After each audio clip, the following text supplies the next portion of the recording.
Welcome to As I See It. I'm your host, Dr. Jeff Kegarise.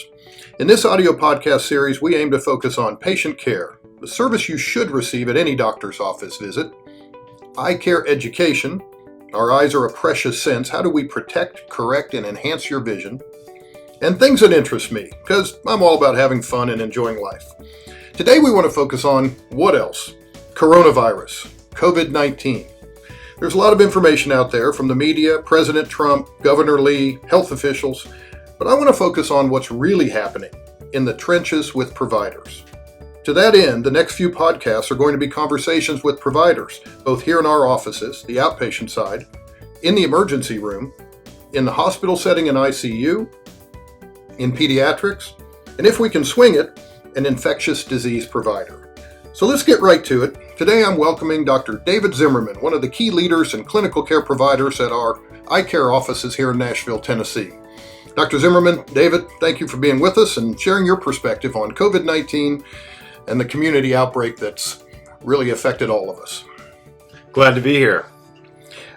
First, you're on the front lines, Dr. Z, and we want to thank you for providing the healthcare response that you do.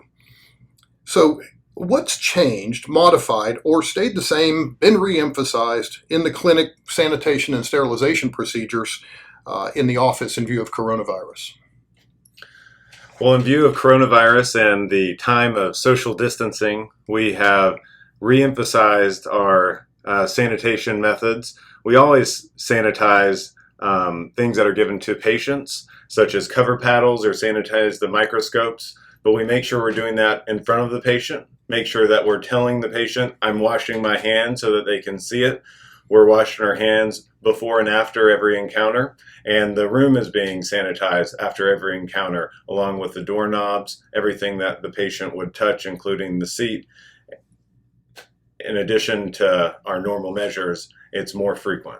Yeah, it's kind of interesting because we thought immediately about the tables and the microscopes and the instruments, but things like pens and opening the front door also became very important, didn't they? Did we make some adjustments on greeting people, I believe, right?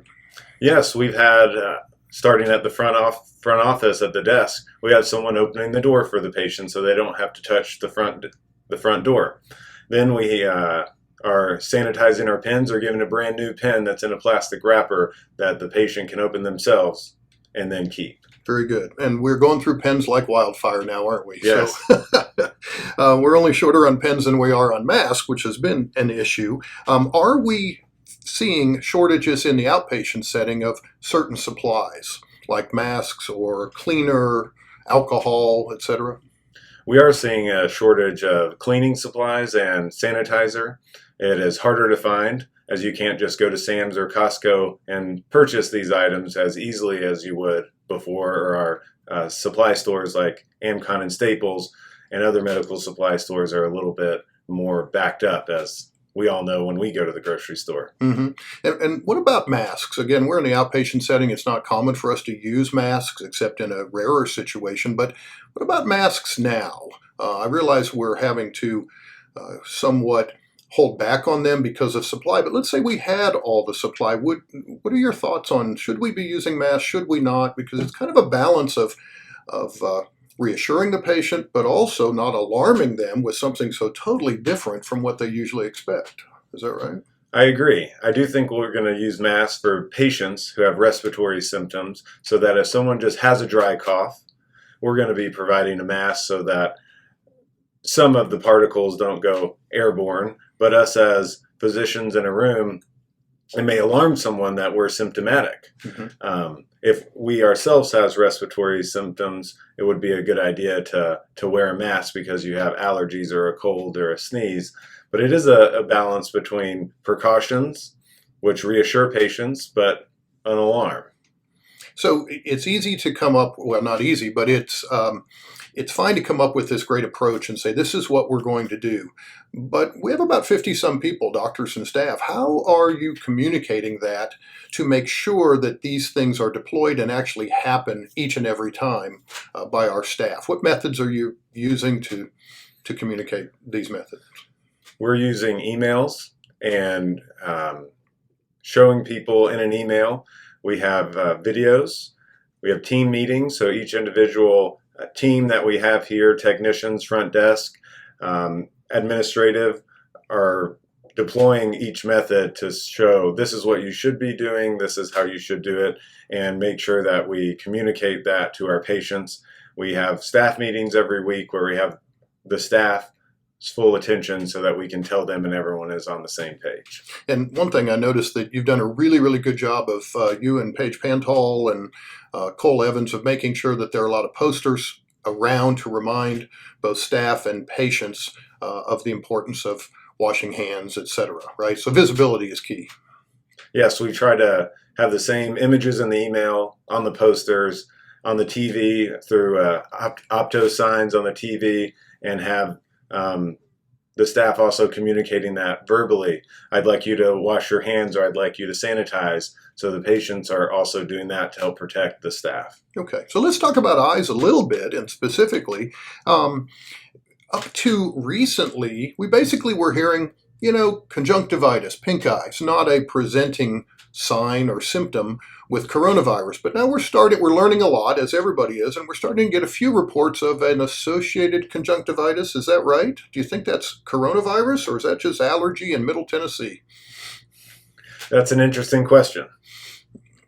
Allergies in Middle Tennessee still exist, just like strokes are still happening in the hospital, people with diabetes needing to see their doctor, and differentiating an allergic conjunctivitis between more standard viral conjunctivitis is something that is a real pickle. So it is something that's on our mind. It is a rare thing with coronavirus, so most likely if you have a conjunctivitis, it's probably not coronavirus, but that's something that we would be detecting which the further course should be, and getting into the triage of, well, have you been traveling? Have you been out of the country in the past 2 weeks? Have you been in contact with someone who has COVID-19 would be some of the questions that we start asking. Okay, so at this time, we've chosen to close from March 30th through April 5th again, in the interest of following the CDC recommendations, making it safe for our staff and for our patients. If somebody has a pink eye, a red eye, something that's irritating their eye, and they need to be seen, and they call either our emergency doctor, can you diagnose and treat some of these red eyes without the patient actually having to come in? And what's your plan for that? Absolutely. We're increasing the utilization of telemedicine so that we can get a live image of what your eye looks like. And if it seems like something that we could handle over those types of applications, we would be foregoing the normal office visit and using a telehealth approach and be able to avoid face-to-face visit and still be able to treat the patient. Okay, very, very good. So do you think some of that telehealth might actually continue once this coronavirus has ceased, if you will, plateaued, or once we get back to business as usual? Is it possible that people go, you know what, I thought I had to go into the office, but this is a lot more convenient for the patient, maybe for the doctor, maybe not? I agree. I think it's going to accelerate the trend that was emerging through telehealth and having even primary care visits on the phone and sick visits. And I think that's something that's going to continue to stay with us. Just as we see on the news, coronavirus is changing our way of life. And I think that's going to be a lasting impact of people wanting to do things in a different way to avoid situations that may be harmful to them. What about the patients that are at home? Let's keep with the same analogy. Somebody says, I've got a red eye and I'm a contact lens wearer. What do you recommend for patients with contact lens wear and a viral seeming or bacterial seeming pink eye conjunctivitis? What's the typical recommendation there? We would want you to discontinue your contact lenses. That's why you always need to have a good backup pair of glasses.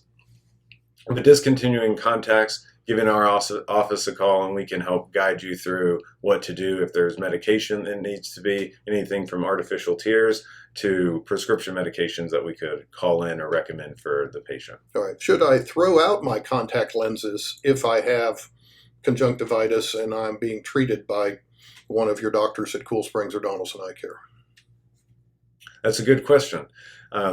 Typically, yes, but if you're being treated for allergic conjunctivitis, you might not have to dispose of them. We do recommend daily disposable lenses for the majority of our patients, so you get a brand new, fresh lens every single day, and I think that helps with the sanity or sterilization. I understand. There's a lot of insanity going around right now, right? Absolutely. Okay. So daily contact lenses are beneficial, and we're trying to move more and more people to those for just these type of situations, not so much as coronavirus, but also being able to know that I've got a fresh, healthy lens on each time, right? If I'm at home, though, and I say, boy, I don't know if this is allergy or not. Is there something that I, as a patient, because, we've always talked, David, that we kind of look at the patient as the primary eye care provider. I mean, they really only call us if they can't fix it themselves, right?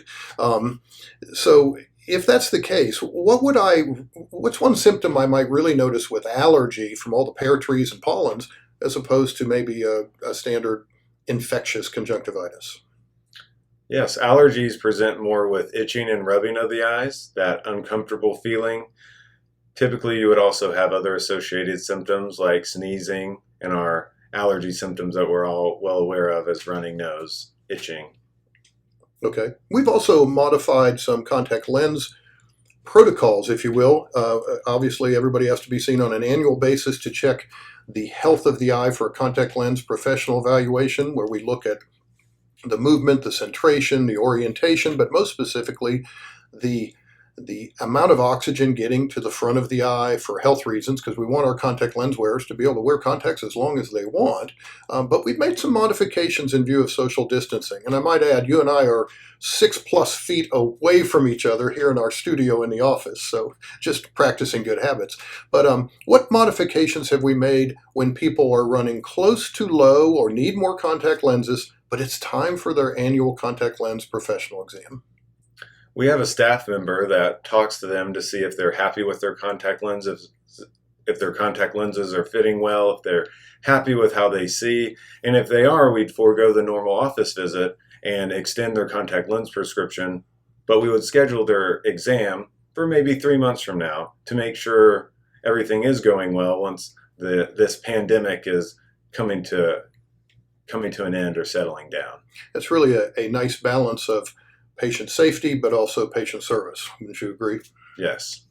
So we're doing a lot of curbside delivery, contact lens trials, glasses, products. Is that also the case? How would somebody that says, "Oh, I need to get my glasses. I ordered them, and let's say this week they need to pick them up because we're going to have a skeleton crew from about 10 to 2 o'clock, I believe. Technically, the office closed, but to try to be responsive to patients." Would they just drive up, call in advance and say, "Hey, I'm coming in"? And how would we make that as safe as we can for them if they're, say, picking up glasses or need some additional lubricant drops or things for their eyes? Absolutely. They could just call the office and they would come to the office, stay in their car, and they would alert the staff. An optician or a front desk person would be able to dispense the glasses, make sure they're fitting well, or dispense the over-the-counter allergy drops that might help them with the itching symptoms that we discussed before. So we're trying to be able to do the curbside service and limit the amount of patients in our office and limit the amount of time of face-to-face contact with still being able to deliver the service our patients deserve.